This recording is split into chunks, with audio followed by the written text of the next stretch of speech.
Hello, and welcome to the very first episode of Don't Feed the Geeks, presented by the Long Island Comic Guys. To answer your initial question, many of you are probably wondering, who the heck are the Long Island Comic Guys? Well, you're about to find out. First, our eldest member, Dungeon Master Bruce, DM for short. I am Dungeon Master, your guide in the realm of Dungeons and Dragons. Welcome, DM. Hey, everybody. Next, we have our youngest member, Matt, a.k.a. Toy Story. To infinity and beyond.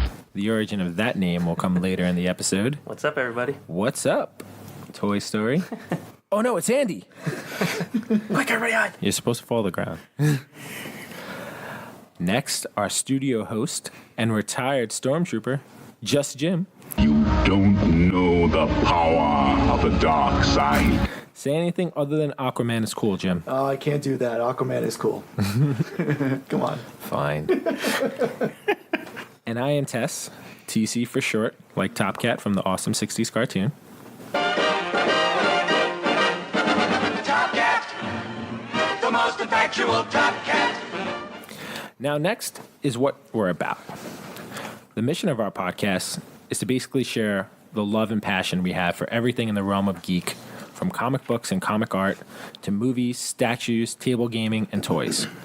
Having some fun segments and recurring topics, discussing the good and the bad that comes with geek culture, becoming pop culture essentially, interviewing creators, maybe some celebrities, local comic shop owners, industry experts, longtime collectors and fans. I was thinking of Alan right there. Yeah.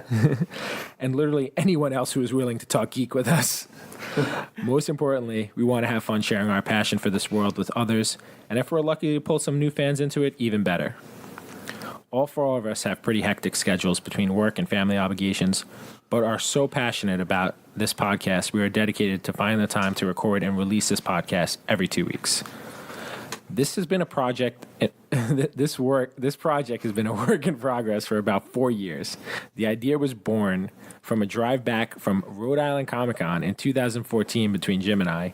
We actually came up with the name Long Island Comic Guys in the car on that drive. And with the addition of Bruce and Matt, we are finally ready to go and made it to this point. Thank all of you guys for participating here. Glad to be here. Yeah. With that said, this is Don't Feed the Geeks, and the title of our first episode is The Origin Issue.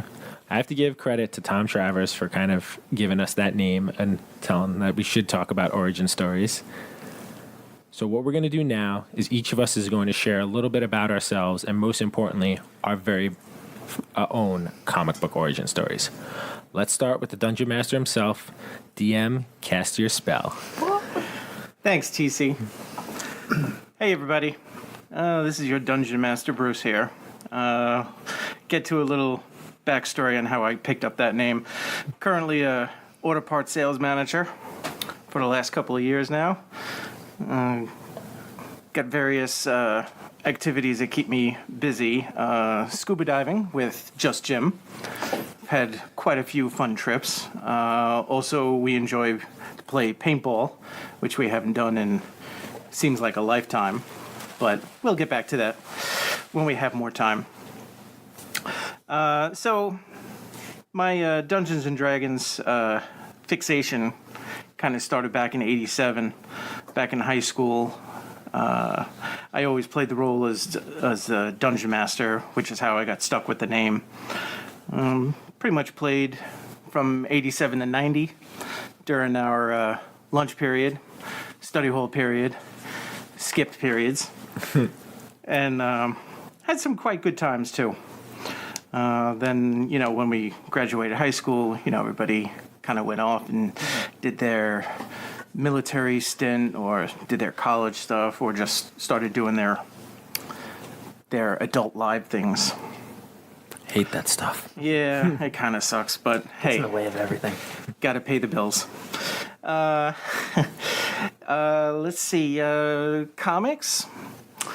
Man, my first comic memories has got to be back in 1978. I still got them. Shogun Warriors from Marvel Comics, issues 1, 2, and 3. That's awesome that you still have those. Yeah, Is that even still around? I don't think so. I What don't year think did you it's say that was? Shogun Warriors. What year? 1978. Way before your time, man. Way before your time. I can't even count how many BTSs that is. Yeah, it was. BTS is before Toy Story, by the way. It was a good mix of robotic tech and magic, which was actually kind of good mixture. But it started with that, and then kind of took a hiatus from comics for quite a while. But just Jim and I went to New York Comic Con for the first time back in 2007, and that pretty much was just the match to the fire that started. I was 12. You're welcome.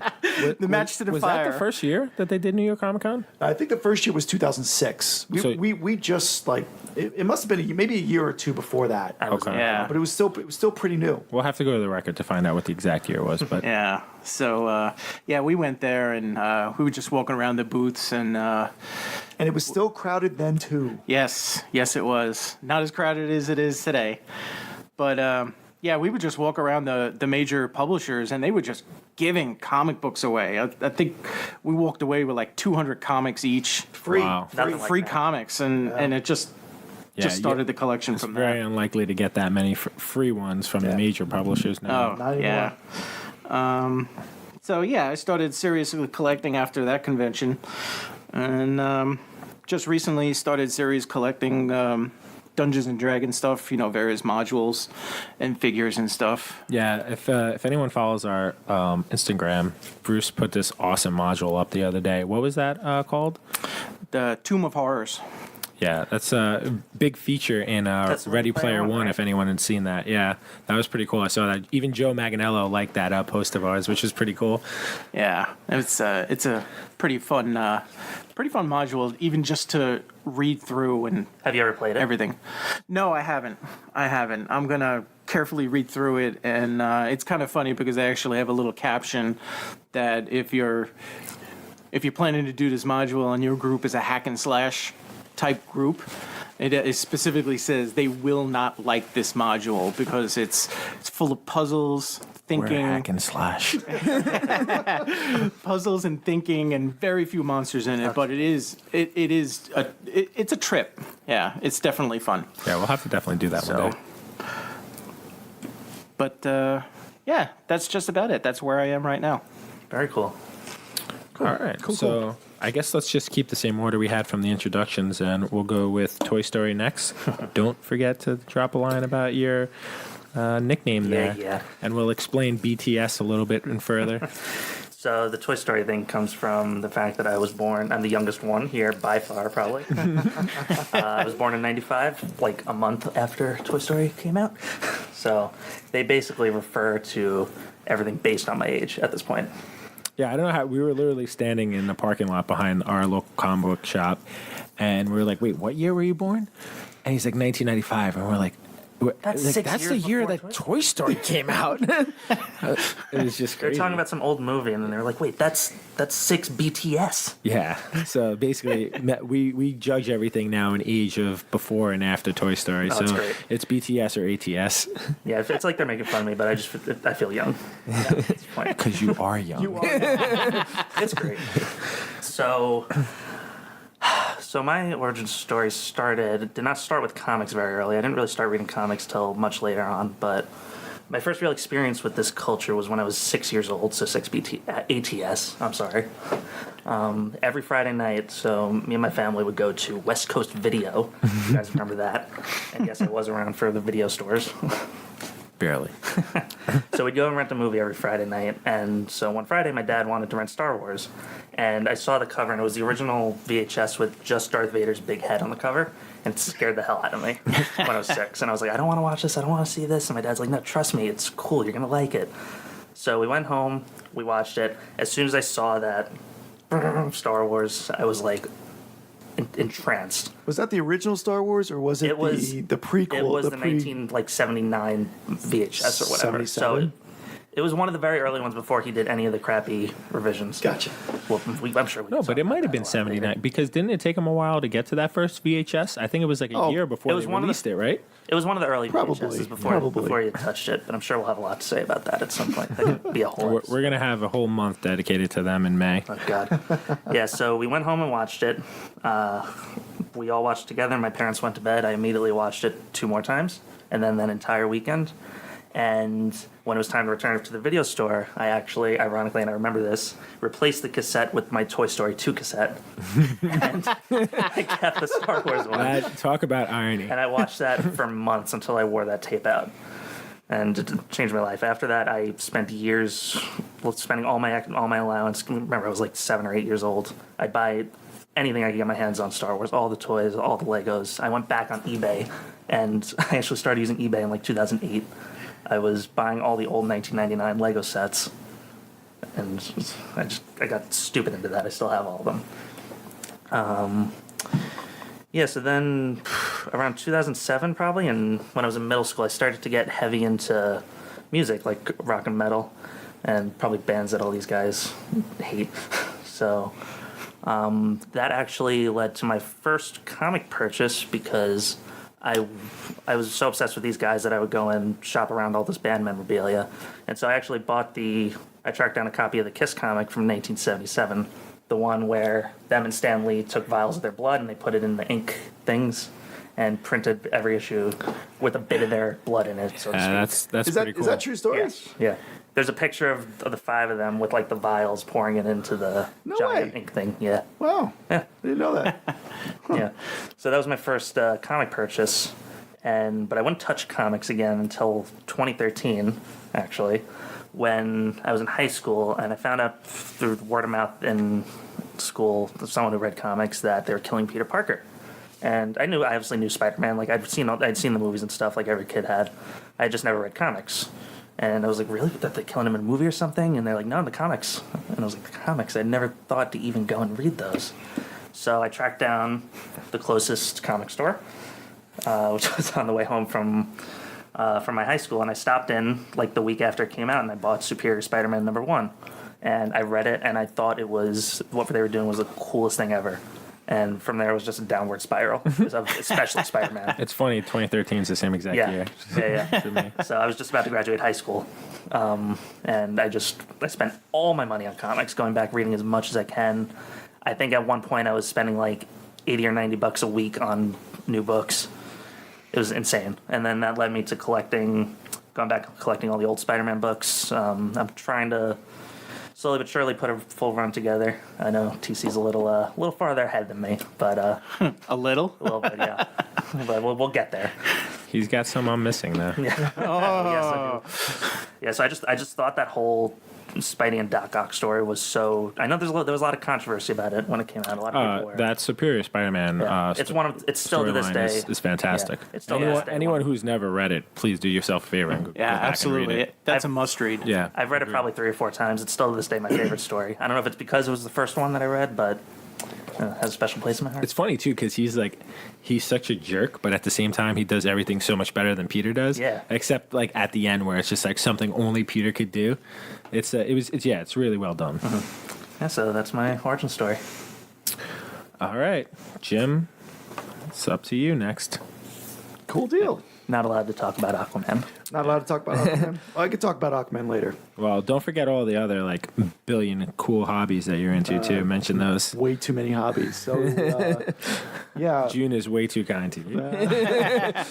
What hobby should I start with? I like to fly airplanes. I like to scuba dive. I like to use the paintball. How many times have you skydived? Quite a lot. Over 1,000 jumps. I stopped that after I got married. That's so ridiculous. Would you do it again?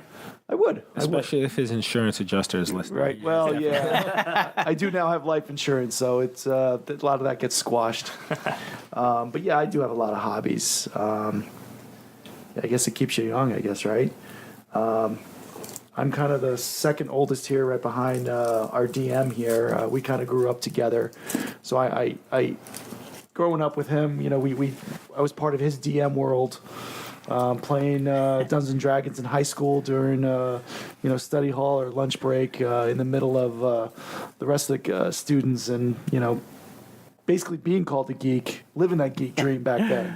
Yep. And back then, that was a bad word, too. It was a bad word. And, It's not like it is now. Geek is chic now. it's crazy because back when we were in high school, get bullied. Well, back then, there were no there were no Dungeons and Dragons clubs like there are now in schools, and we were that. There's comic clubs all over the place. They are, yeah. And, Yeah. And in our senior year, we actually had we had a nice group of 6 people that would play regularly, and other people that would just like stand around and watch. Anyone And they're interested, right? who hasn't played before is like it seemed like even me, like I was deep dive into comic books, but it's just like I was like Dungeons and Dragons. I was like, I don't know about that. And then we played the first time. I was like, this is awesome. I mean, we must have played like for 5 hours that first day. And you remember too, back well, you guys don't remember this, but back during that time, even in the early '80s, it was a demon like. A game where it was the parents were like all up in arms because their kids were playing this Dragons, Satan and devils, game and everything killing. else like Wow, I that. didn't Magic even know and- that was a It was a thing. huge controversy back in the day, so it was a good time. Luckily, your family were Satanists, so it worked out. That's good stuff. Where my origin story starts, I grew up, in the '70s, where Atari was coming out. We were probably the first people to have Atari when it was like a $400 game machine. Yeah. Was that now like $1,000 for inflation? Yeah, right. So we had all those games. I started gaming when I was a young kid, having a Commodore 64, one of the first computers in the house, playing those games. I remember being a kid and tregging out to Toys R Us in a R.I.P. in a blizzard, going to get a Vectrex. I dragged that thing home in a blizzard because I was like, I gotta have this machine. It was a great machine. And then in my early 10, 11 years old, I started getting more into getting into comics, and where I lived on Long Island here, there was a mall. It was called the Nassau Mall, which is no longer there. R.I.P. And there was a tiny comic book shop in this place, right outside of an arcade. So it was great because you can go to the comic book shop and then we'll just walk right across, and there was an arcade. And that's where I started, picking up, starting to learn about new characters. One of my favorites is this Saga of Crystar, which really nobody hears about. Back in '82, they actually came out toys on this. Rimco, big company back in the day.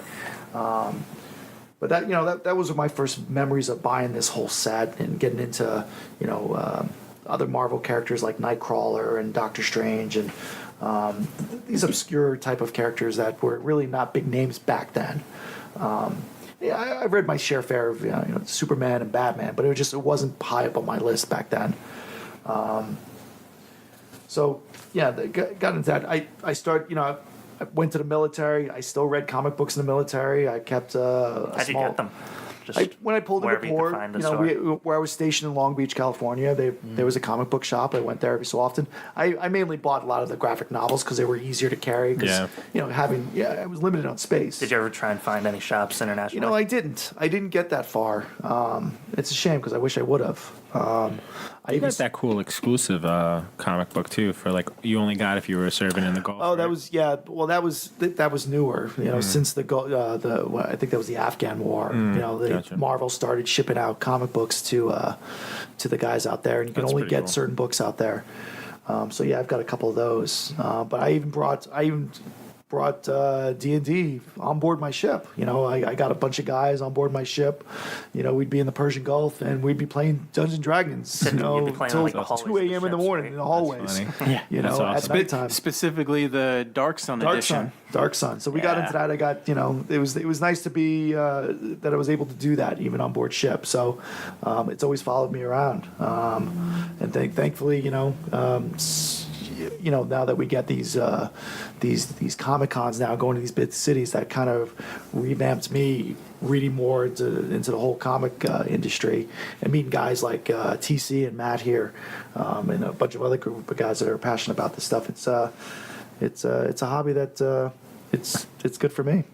Yeah, I feel like that's the thing that kind of like really gets you excited about it when you find other people, like finding the books and reading the stuff too, but just like kind of sharing that passion with other people. Like that's kind of, one of the things that got us started too, just getting together every Wednesday for New Comic Book Day and just like, sitting and talking about this stuff. It's just, it's a cool thing to share with other people, really. And that's why we want to do this podcast. And it's not really, not for geeks really anymore. It's everybody's reading comic books nowadays. Yeah, it's men, women, kids. So it's nice that it's gotten bigger. Yeah, the definition of geek has definitely changed. Big time. So that's me. That's you. All right, so I guess I'll round this out. So I guess I'll pretty much start with my first introduction into, I don't even know if it's really geek, but He-Man was my world as a kid. I remember being like probably 2 or 3 years old, sitting in like some type of like jump thing and watch my mom or dad just plop me in front of the TV and like that He-Man coming up and I have the power and it's just like, oh my God, this is the most amazing thing in the world.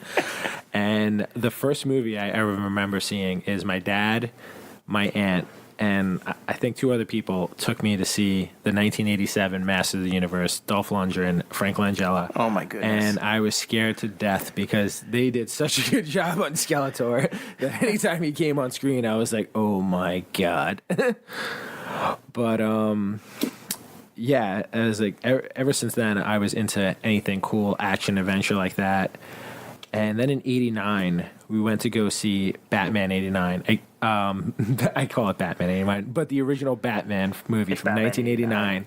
Michael Keaton, Jack Nicholson, still in my opinion, best Batman movie ever. You can come at me with comments, whatever you want. Jack Nicholson's the best Joker. If Heath Ledger was still alive, everyone would agree. So was that the first time you were ever exposed to like Batman or anything like that? No, I think I'd probably, as I was thinking about this origin story, I probably had seen some like cartoons or maybe like something of like the Batman 66, like the Adam West series on TV, but nothing at this like, level. And it's funny because my dad and grandfather used to have like in Coney Island back in like the late 80s, right across the street from like Nathan's and like Astroland. It was still Astroland at the time, not Luna Park. They had like these shipping containers lined up and people would just sell crap. Like my grandfather and my dad had one, and my dad would go into the city and get these amazing like superhero T-shirts, Batman T-shirts, and at that same time, Frank Miller was very popular. So a lot of the shirts that he realized, and my dad doesn't even probably realize this, I remember what they looked like. A lot of them were Frank Miller artwork, and they were making money hand over fist on these because no one else had these T-shirts out in Coney Island. Nice. And it was just awesome. And my dad basically said to my grandfather, and this is the only time I ever went to the movies with my grandfather, he's like, come on, we made so much money. I was like, we should go and see the movie. So me, my dad, and my grandfather went to go see this Batman movie. And again, it was just like, seeing Batman 66, seeing a cartoon. I had never seen anything like that on the big screen at that time. It just blew me away. I was just like, I didn't even know how to react to that. It was just such an incredible movie. Even to its time, I feel like it still stands the test of time. Yeah. And then, I didn't really get. I was always into comic book stuff then, but I feel like right after that came out, the Ninja Turtles like exploded, and I got right into that explosion. Like in the 90s, I feel like the 90s were like the Kung Fu era. Like everything was like karate. There was like a million karate movies, martial arts movies. So I loved the Ninja Turtles. I probably had every single toy. Remember having the blimp thing. I had everything. I did have a lot of He-Man toys too. I wish I still had a lot of those originals, but yeah, I definitely took it. I know. I wish I had to. I'm gonna get at least the regular He-Man figure at one point, and then I'd like to get all the 4 Teenage Mutant Ninja Turtle original ones. I have the replicas that they just did a couple years ago. I have those up in my office, which I've shared a couple of collection pictures on the Instagram page at Long Island Comic Guys. Just a little plug there. And then I didn't really start reading books. I think the first book that I can ever remember reading, and I remember it so well because it has an awesome cover. I still have it. I just have to find where it is What If Hulk Had Killed Wolverine? And it was one of those embossed covers. It had like the silver on it, and like There wasn't even a comic book shop by me. It was like it was kind of like a newsstand shop. It was like this guy who sold newspapers and magazines. It was like a candy shop. They It was had like that right little, around. little spinner rack. It that wasn't had even. the comics. It wasn't even a spinner. It was like the magazines were on top, and then on the bottom, I was like, my mom would go in and buy like a People magazine. I was like, whoa, wait, what's here on the bottom? I was like, ooh, that looks cool. And I would pick up that. Like another book I remember having is like, what if Spider-Man had kept his cosmic powers? And the funny thing about that is like I was reading, I was like, oh, this is a cool book. And there's like one scene where it's like Mary Jane like takes her shirt off from the back, and I was like, oh man, I don't think I'm supposed to read it. Oh, they're gonna put this away. And then I think one of the probably most adult things I had read in like '94, like the whole Death of Superman thing. I think my mom wound up buying me like the graphic novel for like the Death and Return, and that was probably the first thing like a complete story that I read from beginning to end. And like that was awesome. It was like just like, you know, as a kid you're like, oh my god, Superman's dead. Just Yeah. like, and then Superman can't die. yeah, and it was just Superman, like you know Doomsday. Superman as I know.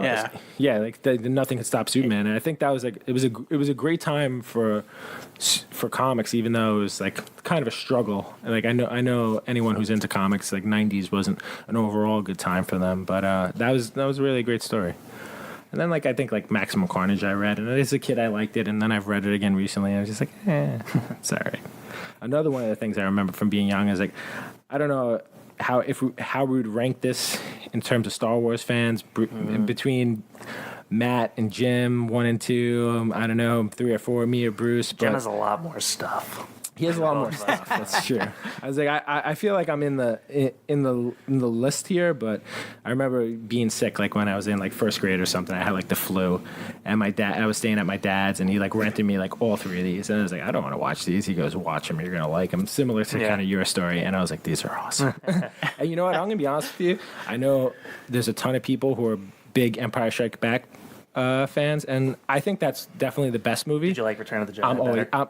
Return of the Jedi is my favorite. It's just such there's 3 battles going on at once in that movie, and they're all really cool. And like I felt like that was like the best action movie out of all of them. And then after that, I mean, I felt like when I was like by 6th grade, I got really tall. Like if you see any of the pictures that we post, I'm like 6'5". So my dad's like, yeah, you need to play basketball. So, I mean, I love basketball. I played from high school to college. And then after that, I had to get a real job. And, you know, girls got into the way, so didn't really get much geek stuff. I mean, I always watched all the movies. Like anytime like a geek-related movie, Lord of the Rings, anything, like, you know, all the Spider-Man movies came out. I was always there to watch it. But it wasn't until, again, coincidentally enough, 2013. So I remember it because not only did I buy myself an iPad, I also bought my wife's engagement ring that year. But I bought the iPad and I was like, oh, you know what? I'm going to start reading some novels, you know, make myself a little bit more intelligent. And then I saw this app thing. I was like, oh, I can read comic books on this too? iPad? I was like, all right, let me check that out. And then it's like, oh, there's a thing to find your local comic book store? Let me check that out. I was like, oh, I'll only get a couple comic books. And then I walk in, and then Zach, who we'll eventually have on here, he caught me, and I've had my addiction and full comic obsession since about 2013. And I think it's Zach's fault that both of us. yeah, it's definitely Zach's fault. I have a little bit of an obsessive compulsive disorder when it comes to collecting. I'm what somebody dubbed me as a completist. You think so? And it's really bad. Like I want everything, and I try to stay calm about it, and deny a lot of stuff. But like I see something I want, and I was like, I'm gonna get it. What's the full series that you read? Like, I've read every single issue of Amazing Spider-Man from Amazing Spider-Man 1 to current. I will say current. I don't know what number we're at. I am probably about 5 behind, but for the most part, current. I don't think a lot of people could say that. No, not at all. No, and Especially in 5 years. And the thing that makes me a little bit upset about the DC universe, I'm just going to touch on that real quick. So far, I've really liked Titans, but they haven't put that many comics on there. And one of the things I want to do as a Superman fan is read through all Superman. And they didn't have that. But, That's why my Marvel Unlimited is just the best. Yeah, I know. Like that's how I read every single issue of Amazing Spider-Man.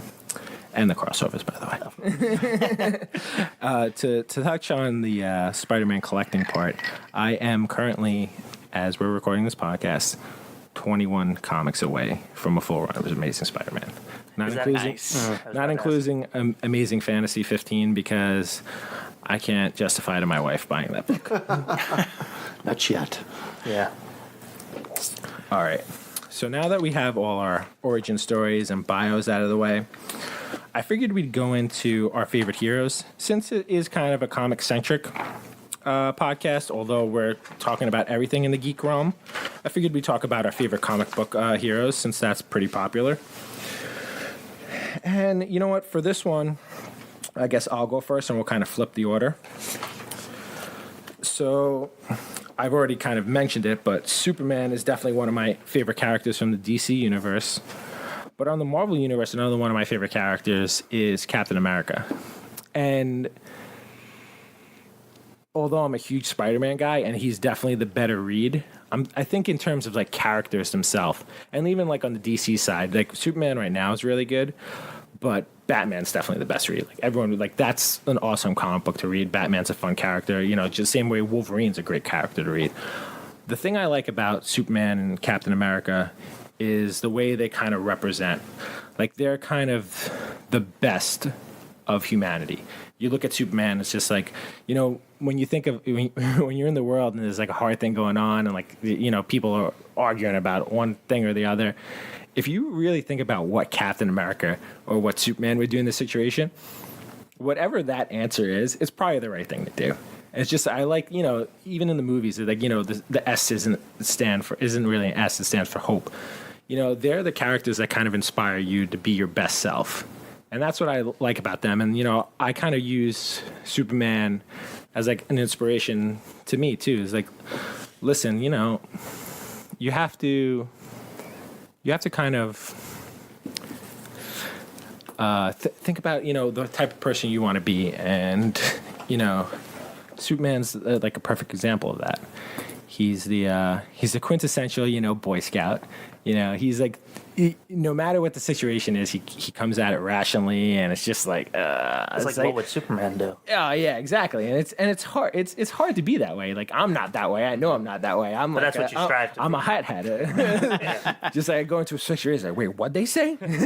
No, but that's like an example of what you strive to be. Exactly. It's, you know, and that's what I like reading about him. I mean, I do read Captain America too, not as often. One of my favorite all-time reads is a read that Zach gave me, and it was like they rebranded Captain America again, and like right after the 2001 attacks on 9/11, and there's a great image of like Captain America just digging through the stuff, and like I've actually, it's one of the only comics that I've actually cried as I read through it. Like it had me tear up because, you know, I remember that happening too.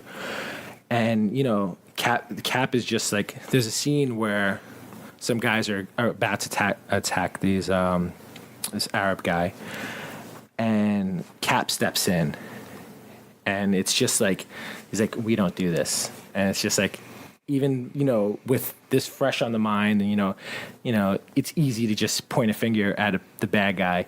You know, Cap just stands in and is like, no, like that's not how we react to the situation. And it's just like, those are like really the characters that I like. Oh, they're not always the greatest reads, but I don't even think they have to be. Yeah, I think like, just They stand for a simple. Yeah, and like I don't necessarily know if my favorite characters are always my favorite reads either. Yeah, you know? and exactly, and that's why, like, even though, you know, I'm going with comic book heroes, I don't necessarily mean like reading the books. I think there's a lot of Superman books that are very vanilla books because Superman's a vanilla character because he's, you know, he's the guy who's going to do what's right, and you don't always want to do what's right. You want to do, you know, what helps you. Superman always puts everyone else before him, kind of guy. But I've probably gone on for too long. interesting. No, that's good stuff. That's good stuff. So let's go with Jim next. So, Don't say it. well, I am drawn. Aquaman. I am drawn Can to you Aquaman. cue up the GIF of him surfing on the fishes? Yeah. Yeah, I've always been drawn to Aquaman. You know, I've Make that the thumbnail for this video. right. You know, I've always been a water guy forever. You know, since the age of 15, when I learned how to scuba dive and being underwater, to scuba, you know, to being a diver in the Navy, to being a commercial diver on oil rigs, to even diving after, you know, for fun now. I've always been drawn to Aquaman. Again, not the greatest reads. It's some of those series are pretty horrible. The New 52 series. Did you read that when it first came out? Yeah, I did. That was I did. awesome. I remember. It was really good. I remember I bought it because the cover of the first one was just so nice, and I was like, I don't really care about Aquaman, but let me buy this. And then I read it, and I was like, this is awesome. Great. His 90s stuff sucked. Yeah, sure. With that long hair, the hook. What? Drove me nuts that they gave this guy a hook. Zach loves that version. Yeah. I don't. I hate it. I'm more of traditional. Turned him into Captain Hook from Peter Pan. Just it was nuts. I'm a little behind on his books. The books now, but always been drawn to it. Others, I'm a big Star Wars fan, so I'm loving the new Star Wars books that are out now. Darth Vader's probably my most favorite series right now. Yeah, absolutely. Reading the Darth There's Vader probably some of the series. best Marvel books out right now. Absolutely. Yeah, Star Wars is killing it. The only problem I have with the Marvel, when they do the renditions of the movies and Yeah, the they don't comic books, always. I like original stories. I don't know why they do that. Yeah. You've seen the movie already. Why are you doing the comic book? It's all about the You money. can't see the symbol I'm doing right now, that's the but it's movie. me putting my fingers together. It's the money. It's good stuff. So yeah, probably Aquaman's number one, and your typical a big fan of Superman and Batman and all that good stuff. Another great series back in the New 52 is the Talons. Batman. Court of Owls. The Court of Owls. Yeah. Great series. Awesome. I mean, that was probably another one of my Absolutely. most favorite series. That was one of the first things I bought when I went to the comic store. great. That Like- was like the- definitely, what, the couple that was weeks definitely that was, I think 2011 they started New 52. As soon as I went into the comic shop that time, I made sure I got everything from the beginning, and Yeah. Court of Owls was by far the I was like best. so happy at the point. I think you might have been too at the point that we got into this because they had just revamped everything. I know, Right. it There was was very New 52 convenient. and there was Marvel Now. Yeah. Right. So a lot of stuff was being back to It number was one, disappointing so- that they canceled that series too, and I can't understand why they canceled that because I from my understanding, people loved it. It was popular. Wait, what are you talking about? The Court of Owls, the actual the series that they had. Oh, they had that series. That guy was like Batman's brother or something. Right? Something like- yeah. It was weird. Yeah. Spoilers. Yeah. It's too late. Read it. Highly recommend it. Yeah, it's very good. So yeah, that's I'm gonna go with that for the moment. Cool.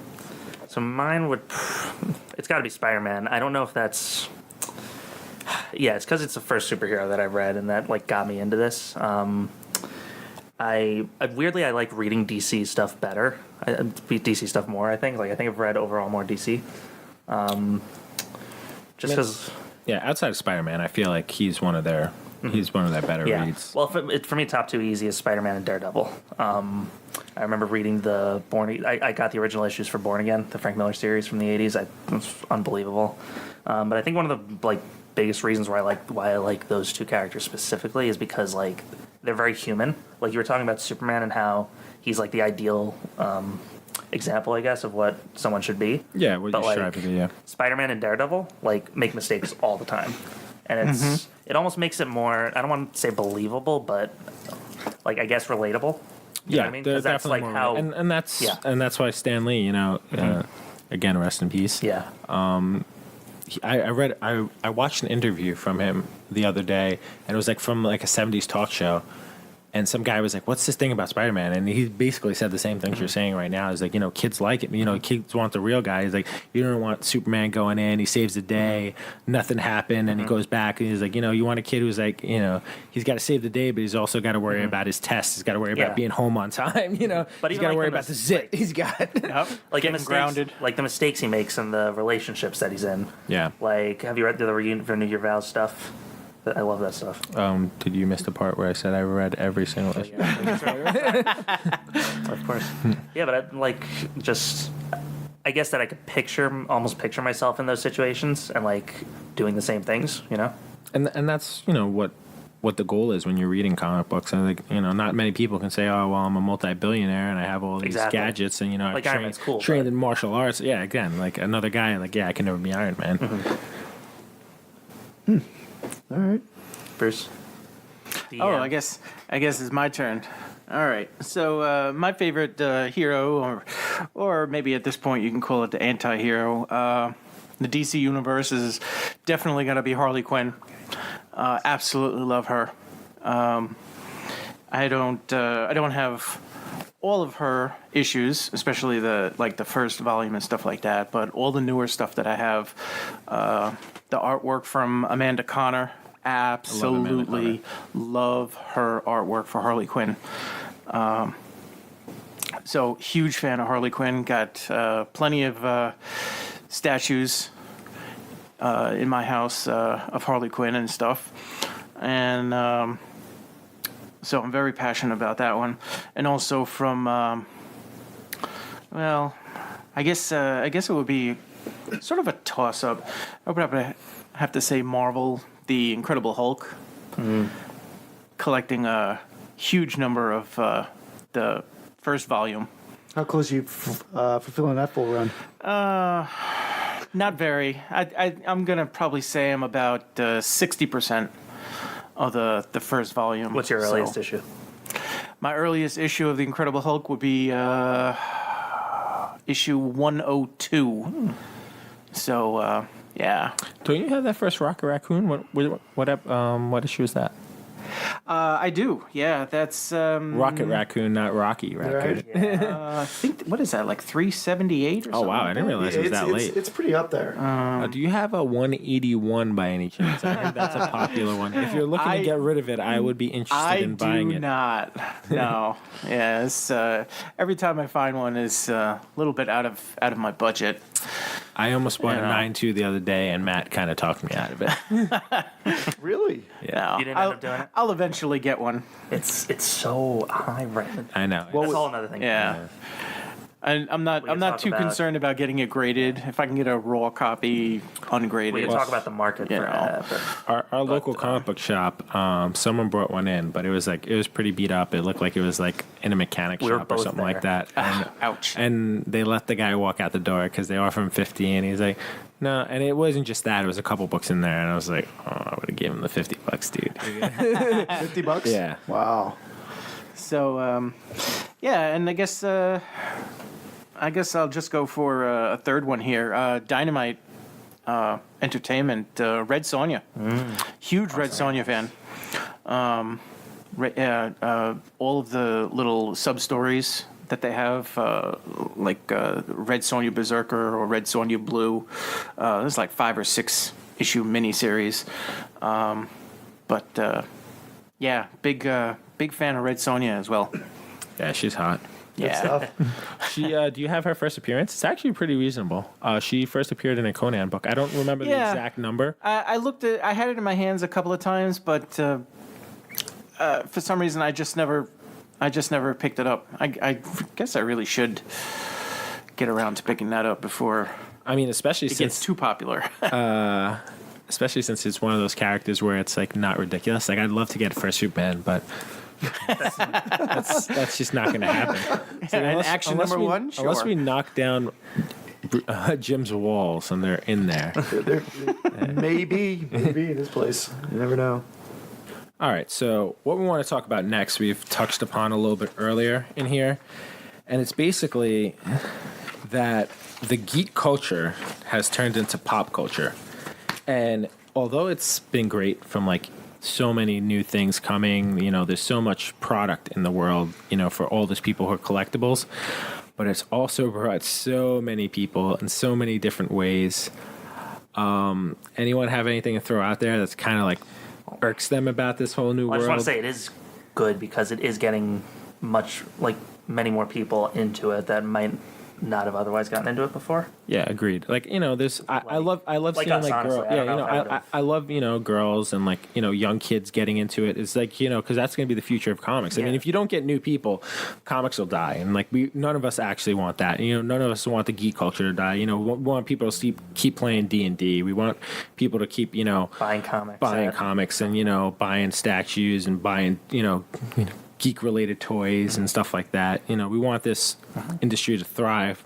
but at the same time, it's inconvenient to us that it is thriving because, you know, we go to Comic-Con. Like you guys said, you went to Comic-Con in like 2007 for the first time. And I'm sure as packed as it was, like you could probably still walk around. A little bit, yeah. And it's just grown from there. I mean, But you can also buy stuff too, like reasonably. Right? reasonably, right? Because like for people like us who are trying to complete an Amazing Spider-Man run, we could never shop at New York Comic Con for those. Absolutely not. Yeah, They're everything looking is so for the- Especially overpriced. for the issues that you're looking for, the early ones. Yeah. You know? Yeah, you're absolutely right. And you know, the thing about comics that's starting to irk me too is like the longer we've been into it, and listen, I've only been into it for about like 6 years now, is that there's it's definitely a cliquey world too.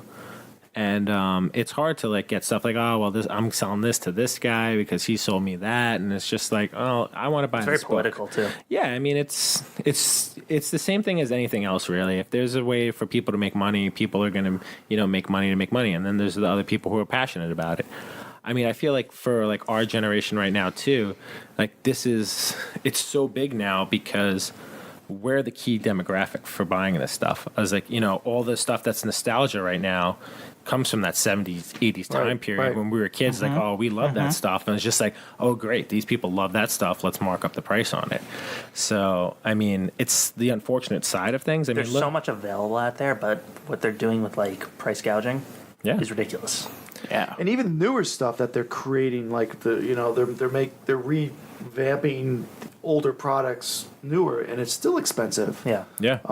And going back to the comic book, going back comics, my bitch is the amount of covers, the Variant variant covers. covers. Oh, yeah. Yeah. Now look at this Superman It's 1000, the same book. same book. Each time. Why am I spending $100, $150 on a certain cover that's only limited? It's artificial, what do they call it? Artificial scarcity? Mm-hmm. And We're only printing like 1,000 of these, so it's automatically super I mean, rare. it's basically because there's DBs who are going to buy them. and I'm one of those I'm people. one of those people. Yep. Yeah. Yep. And, absolutely. and I try not to be, and it's just like, oh well, I really like that cover. And part of the problem is like the covers now, like the artists who are doing comics now are just ridiculously good. I was like, the people who were doing comics back in the day, like the Steve Dickos, the Jack Kirbys, like they were incredibly talented people for the time, but the best artists back then would never even think about doing comic books. Never. Now you have like incredibly talented, comic artists. They do or stuff just that you regular can't even artists. imagine. It's just like the stuff that is coming out in the comic world is just unbelievable right now. Yeah. Even from like the 90s to like the 2000s and now, it's just like it's incredible the artwork that goes into these, and even with like the digital covers, it's And it's they're crazy. not getting a cut of the premium that you're paying on it. Absolutely not. sure. Even with the not. variant covers that are priced, quote unquote, at upper price. And that's the thing too, which we've spoke about so many times. Like I know there's a bunch of us who are really into like original art. I like collecting original art. I like to get commissions, but some of these guys are charging like $600-$700 for a commission. I was like, that's ridiculous, dude. It's like, I'm Don't want to I'm name not drop? paying. Well, I would. We spoke about this in length with Kevin Lashley, Yeah. who's a great guy. If you follow him on Instagram or whatever, he's referred to at Leadkiller, LEDKILLA, I believe. Awesome guy in comics. So down to earth. Very down to earth. He also does a lot of work with Hasbro.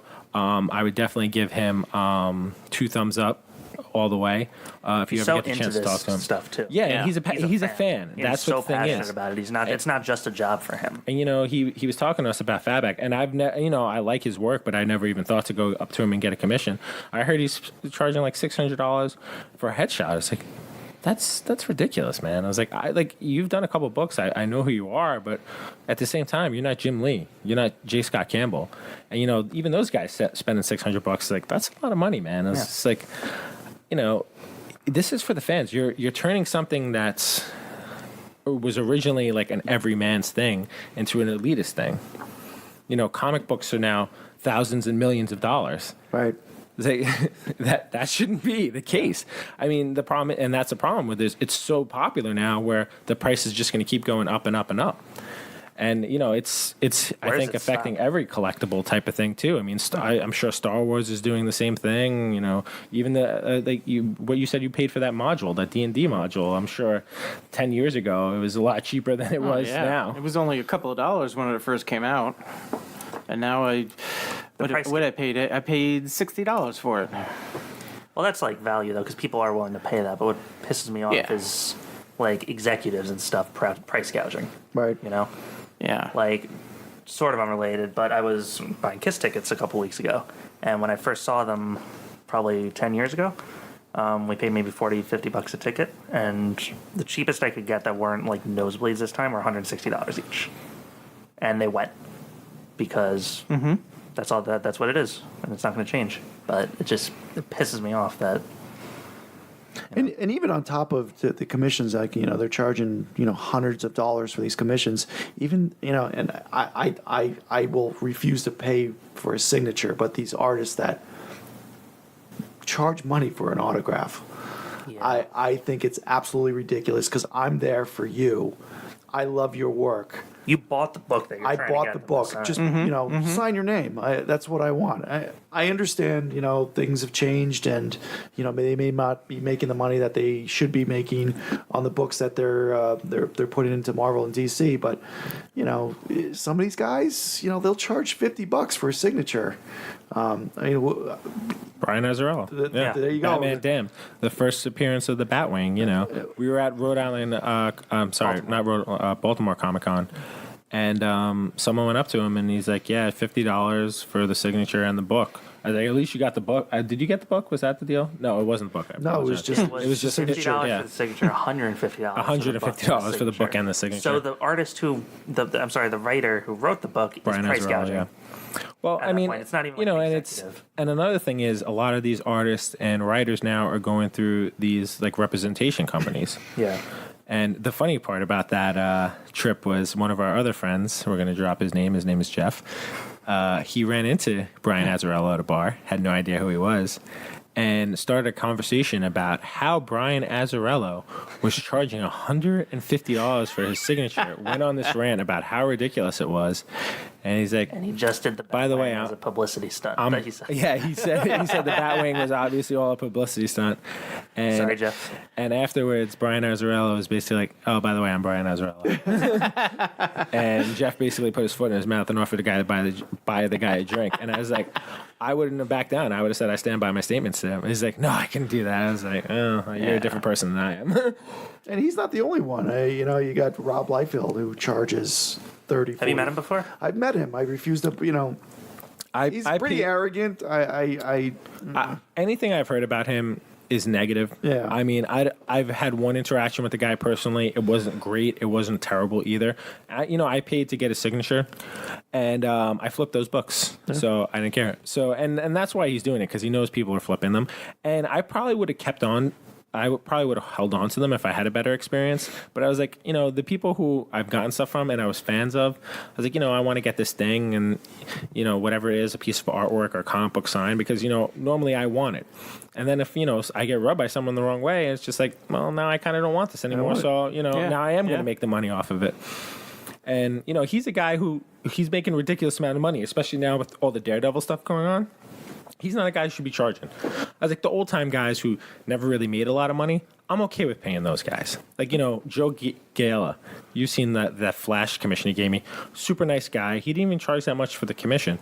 And I don't even think he signs for books. It's like, I would gladly pay $5 a book to sign him. And again, like at the conventions too, we have those people who are like just flipping books, and a guy shows up with this tub full of 150 books. And those are the other people who drive Walking me crazy. around with the nuts. 3 boxes on their little push You cart. should have to pay $5 a book after that. I was like, you should get like 5 free, and then after that, it's $5 a book. And I'm fine with all that stuff. Even J. Scott Gamble, he will sign the first 3 books for you for free, and then I think after that it's $5 a book, which is fine. I was like, he's done so many books. Besides the fact that his covers are ridiculous and getting out of control, and the secondary market is so Not to say crazy. they're not good. No, his just artwork is so great. bad. Like, he's just a guy we kind of love, but we hate him at the same time because his stuff is just so hard to get a hand of. And when I first started seeing his stuff, I was like, oh man, this guy's stuff's awesome. I was like, oh, I don't know if a lot of other people like him, and then apparently everybody likes this guy. I was like, I thought I stumbled onto something like, oh, maybe nobody knows about him. And he was easy to get his books at one point. A year or two ago, it was easy to go on his website or go on his shop, and there they are. Now, No, they're sold out after a second. They go on for and sale. I was lucky enough to get some of those. When he first did his time capsule book, he had a remark on there. I bought that Yep. version of it, and it was a while before those sold out. If he did that again, so he basically did this. Did you guys see that? He did like a VIP like lunch. He does it at San was like Diego and New York, $1,500, wasn't it? Yeah. So you basically get a comic book with a remark on it. So if you break down the cost of what you get for that lunch, he's basically saying that remark is worth $1,000, Yeah. which is crazy. And he gets it. And it's, I mean, it's to some degree good for him, but I was like, that's a little ridiculous to be getting $1,000 for a remark. Even Jim Lee, Jim Lee's another guy. I love his artwork. I'd love to get something from him, but his stuff is astronomical amount of money, and it's just You guys met him, right? yeah. We've got his art. I mean, he charge and that's a for good thing too. No, he doesn't charge, but he has so many people, and he's done so many things that people will bring like $50. So he's like, listen, it's either 2 to 3 per person, and that's all he's going to sign. And at least he doesn't charge for any of those, but he does do like private signings too. Like when he goes to comic book shops, I've seen like Instagram posts and stuff like that where he charges for the signings. But I mean, you can get him for free too if you want. And I've heard from other people that if you track him down while he's walking, he will sketch something for you, no charge. But I mean, at the same point, do you want to be that aggressive person who's in this guy's face? So, that's just not how I'm built. I'm not going to do that. It's if someone else is going to do it, more power to him. But that's just not my thing. Well, that also forces artists like that to not even do individual artworks or commission works. I mean, just like a perfect example, Amanda Connor is I would love to get a commission from her, but she doesn't do it anymore because, she did it at up to a point, and then she probably charged $25-$50 for a simple headshot, and then I have one. People are just going, they're just flipping it on eBay and charging $500. So, I was told by your assistant at EternalCon a few years ago, she doesn't do commissions anymore because people are That just sucks, flipping but it. I and- respect that, honestly. Yeah, and I respect it too, but it really sucks for those few individuals such as myself Who just want who artwork back. I want an original piece of art that I'm going to keep, and hell would have to freeze over before I would sell it. TC will have some sells. He'll sell you. I do have an Amanda Connor. So the first time she was at EternalCon, I managed to get her. I think it was $60 she charged, and it was more than just a headshot. It was probably a bust really commission. nice. So to your point, you're absolutely right. What happened was she was doing quick head sketches at San Diego Comic-Con. Literally that same day, somebody had posted it on eBay or whatever. Jimmy Palmiotti, her husband, caught wind of it, and he's like, "This is what." And she charged $60. Someone had it up for $300. He goes, "This is why Amanda will no longer be doing sketches." It sucks. And it's just I get it, but I mean, it's the one jerk who kind of ruins it for everyone, and that's the thing about it's pop culture, but it's people are just seeing dollar signs, and I understand that people need a way to make money and stuff like that, but you're kind of feeding on people's passion for You get that collecting everywhere, but stuff. it seems excessive here. You know what I mean? It is. More excessive than elsewhere, than other places. And it's just not the people. I mean, what we were talking about before. It's it's even the Marvel and DC with making their damn covers, making all these variant covers, and they're all making money on this And stuff. all the books that they release every week, they release so much. Too And, much. How much do you how many titles do you guys read? Out of those, percentage wise. I mean, the problem is with the covers and stuff like that, I buy more than I read. So there's maybe $10 a week. I maybe read half, if that much. Exactly. And sometimes depending on what the week is, it could be more $15 to $20 that week. And even then, it's still I'm maybe reading 5 or 6. Yeah. I was at one point buying all these damn covers. Yeah. I needed to have every single one. I was too. I got stopped. I couldn't. You It have just to. got too excessive. It's just too much. And that they're going. I mean, if you're paying $4.99, you're paying $4.99 for a comic book and buying 20 different covers. So yeah, it's crazy. I mean, but at the same time, though, I get it from an investment standpoint. My collection is, worth a good amount of money. And if I had to or if I wanted to, it's I get buying some things to, eventually, I might want to sell this at some point. But I mean, it seems just like you said, it's so aggressive. It's just people are going crazy. And sometimes it's just you know, whatever new book from like Image comes out, and it's like Image #1, like, oh, this book's so have popular, to buy it. and like everyone's getting it for $5, and then they're flipping it for like 15. Yeah. I was like, why do you have to do this to And people? that was- There's people who want to read this book, Yeah. and you have to go out, you have to take it to make $10. Yeah. I was just like, I don't get that. I was like, it's God just Country. I remember I got like 2, 3, 4, and 5, but I wanted a #1 just to, you know, have the full thing. I wasn't paying $100 and something for that, Yeah. you know? So I Great. gave up on it. It's crazy. It's crazy. And that you can thank Walking Dead for that. Yep. Don't even get me started. never read an issue, have no plans to. Are you sure? It's pretty good, actually. Nope, not Well, going Walking to. Dead? Yeah, I don't care. I read the entire series. Not into Oh, so zombies. I stopped about it a year and a half ago, maybe, because Yeah. it just got. I stopped 2 years ago. But what I read probably 120 or 130 issues. A lot of it was really good. yeah, I agree. But took a. That's why I stopped watching the TV shows. I haven't watched the show in 3 seasons. I'm watched done. it like I've been done. 5 or 6 seasons. It's done. So, going back to the Comic Cons, you can't even buy from these dealers anymore. Those dealers are made for people who don't understand the pricing, what pricing should be for it. Or who don't have to worry about money. Or don't have to worry about it. Well, a lot of that is too is just they're just trying to rip people off Yeah. too. It's like there's some good people out there, and we know who it is. I'll tell you, like, I will always go to Royal Collectibles in Queens. Anyone who knows who Royal Collectibles is, check them out. I'm gonna walk in there. I'm gonna ask them what their fair price is on it, and I'm not even gonna double check it because I know like that's the price something should be. And there's not a lot of people out there like that.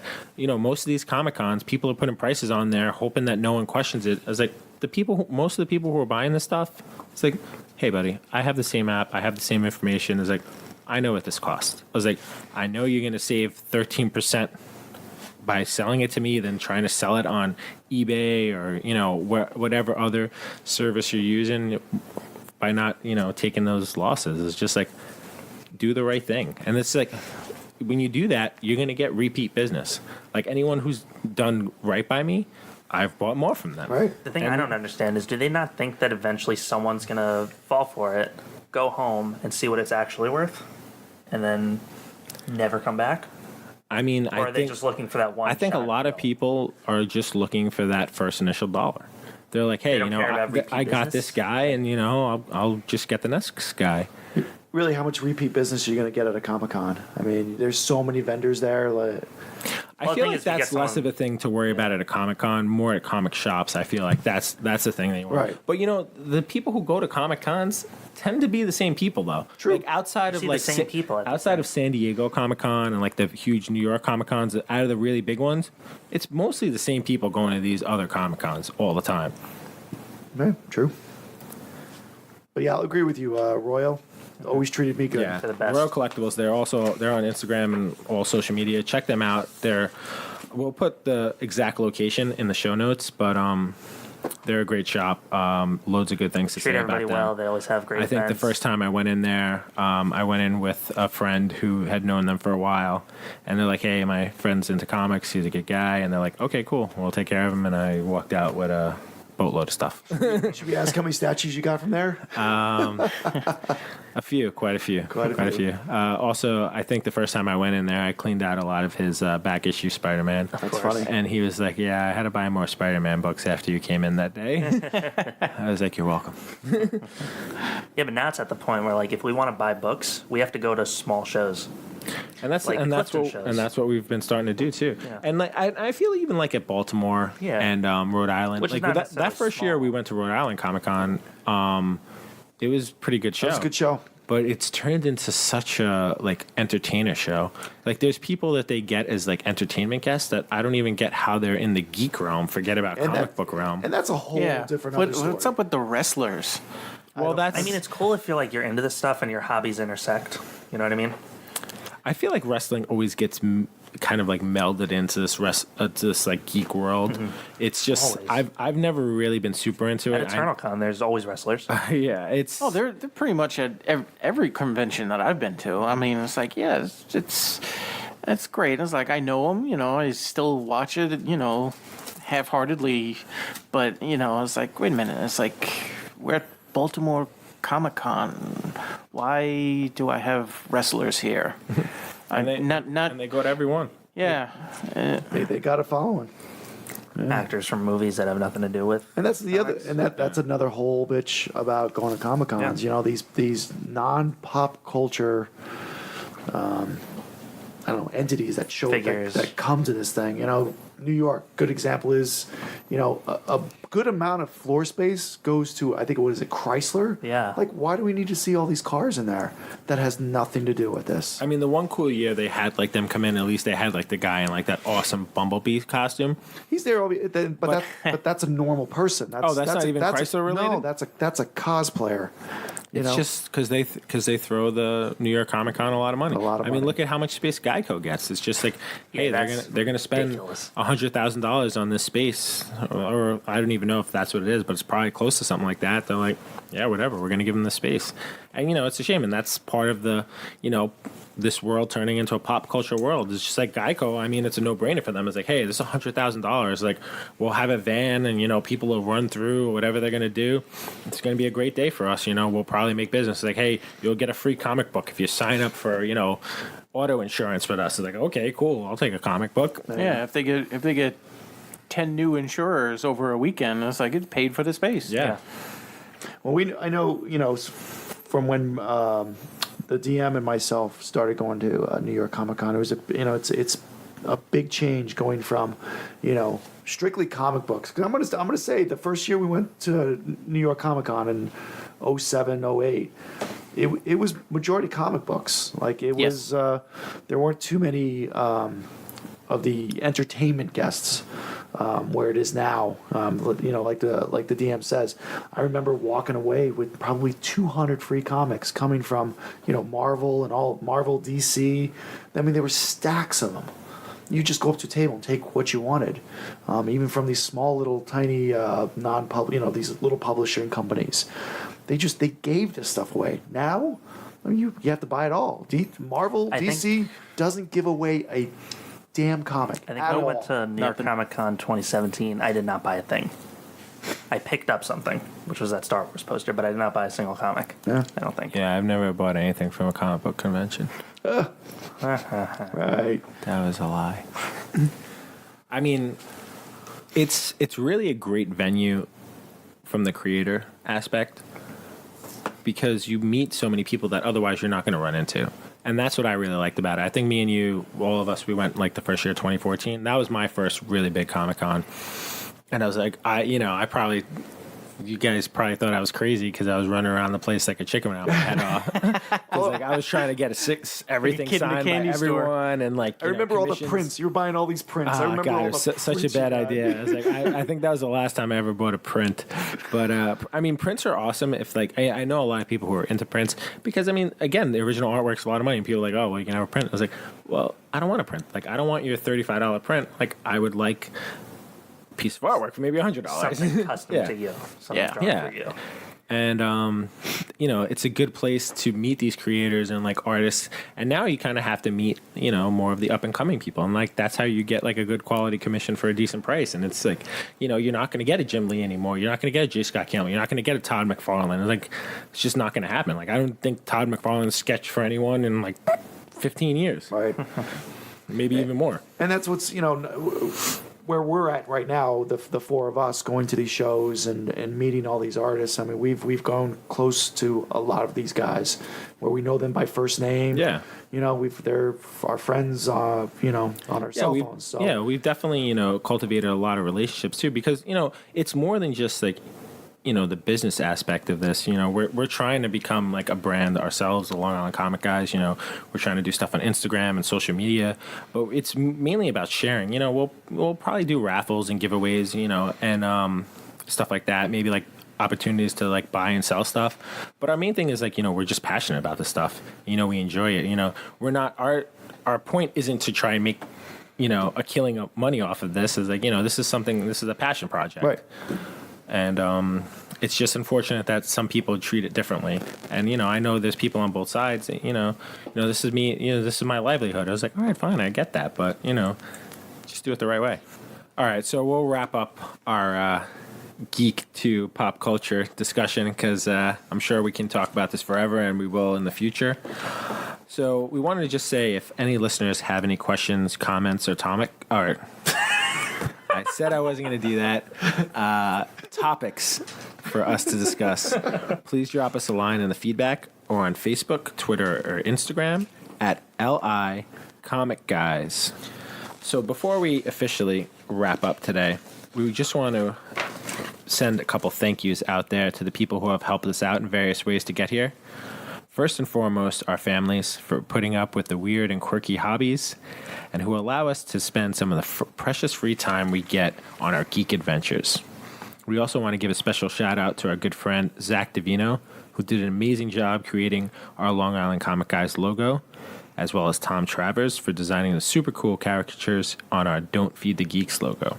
Find Tom on Facebook under his name and on Instagram under Tom Travers, TomTraversArt, one word, to see some of his amazing art posts and even better, request an art commission from him. Another special shout out is to our friend Jimbo Slice, who, although we go back and forth busting chops a lot, has been a great friend to us and is doing a lot of great charity work both inside and outside the comic book industry. Make sure to follow him on IG at Jimbo Slice. That's JIMBO_SLYICE to see what he's up to at any given time. You guys have any special shout outs? No, I think we're good. All right. So next episode is scheduled to drop in about 2 weeks, and it's going to feature our very first guest, local Long Island comic artist Tom Travers. So until next time, remember, Don't feed the geeks!